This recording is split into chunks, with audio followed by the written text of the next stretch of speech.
Hello বন্ধুরা, আজকে আমি ওলের একটা নতুন রেসিপি তোমাদেরকে দেখাবো। তোমরা অনেকেই ওলের তরকারি বা ওল ভাতে খেয়েছো, কিন্তু আজকের রেসিপিটা খেয়েছো কিনা তোমরা আমাকে কমেন্ট করে জানাবে। প্রথমে আমি 250 গ্রাম ওল ছোটো ছোটো করে কেটে কুকারে 3-4টে সিটি দিয়ে নিলাম। এবার কড়াইয়ের মধ্যে সর্ষের তেল দিয়ে 2 চামচ কুচনো রসুন, 1 চামচ আদা কুচো আর দেবো হাফ চামচ কালো সর্ষের গুঁড়ো। আমি এটা শিলে গুঁড়ো করে নিয়েছি। দিলাম বড় সাইজের একটা কুচনো পেঁয়াজ, পরিমাণ মতো নুন আর হলুদ। বেশ ভালো করে পেঁয়াজটাকে আমি ভেজে নেব। এবার এর মধ্যে দেবো একটা বড় সাইজের কুচনো টমেটো আর কাঁচা লঙ্কা কুচো দিলাম। তোমরা নিজেদের ইচ্ছে মতো ঝালটা কম বেশি করে দিও। বেশ ভালো করে ভেজে নিয়ে দিলাম ধনেপাতা। এবার এর মধ্যে আমি দিয়ে দেব সেদ্ধ করে রাখা ওলটা।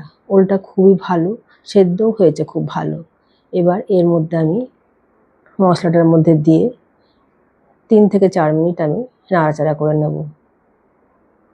তারপর সবশেষে দিয়ে দেব একটা ছোট সাইজের পাতিলেবুর রস। এবার আমি এটাকে পরিবেশন করব ভাতের সাথে। খেতে খুবই ভালো লাগে। তোমরাও বাড়িতে ট্রাই করে দেখতে পারো।